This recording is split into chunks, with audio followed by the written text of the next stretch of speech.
Today, a harsh lesson in the elusiveness of privacy for the future Queen of England as grainy paparazzi photos of her sunbathing topless find their way onto the front page of a French magazine, thanks to the wonders of the telephoto lens. And if this kind of royal stalking makes you wince at memories of Princess Diana, you're not alone. ABC's Bob Woodruff has been traveling with the royal couple and has the latest tonight from Kuala Lumpur.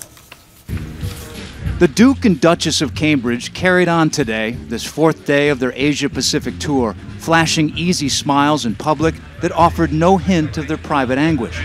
But make no mistake, the publication of the topless photos of Catherine has left the future king and queen fuming mad. This is exactly the kind of thing that he wanted to stop from happening when he brought Kate into the royal fold. He wanted to make sure that what happened to his mother didn't happen to his wife, and he went to great lengths to try and protect her from this kind of thing. The photos are said to have been taken while the royal couple were staying at this remote estate in the French countryside. The paparazzi gave similar treatment to William's mother, Princess Diana, and it was in 1997 that Diana left a Paris hotel and sped away to avoid paparazzi in pursuit. She was killed when the car crashed in a tunnel. In the wake of her death, laws were changed, and the paparazzi promised the royal family they would change their ways. In large measure, they did.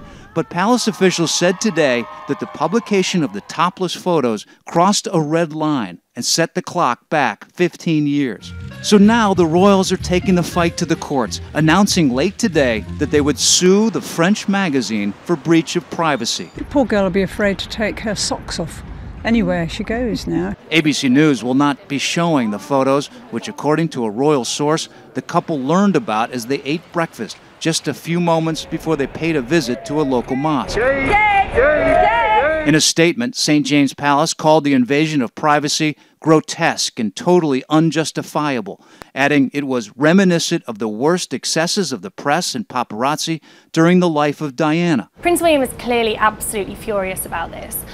He was clearly the driving force behind that statement today, and it's one of the most strongly worded statements I have to say I've ever seen from St. James's Palace. You just don't normally get those kind of comments on the record. These dramatic developments come just weeks after William's brother Harry found himself embroiled in a scandal in which nude pictures of him partying in a Vegas hotel room surfaced. Thus far, William and Kate's trip had been a rousing success, making up for some of that royal embarrassment. At every stop, adoring fans clamored, squeezed and stretched to get close enough for even just a glimpse. It's uplifting, it's exciting, it's away from all the depressiveness of, recessions and Euro crisis. Catherine's first overseas speech portrayed her growing confidence on the world stage. It has been wonderful meeting the patients, families, and all the staff here. You have given us the most wonderful welcome. And on Tuesday night, her choice of water over wine for a toast at a state dinner set off another furious round of speculation that she might be carrying an heir.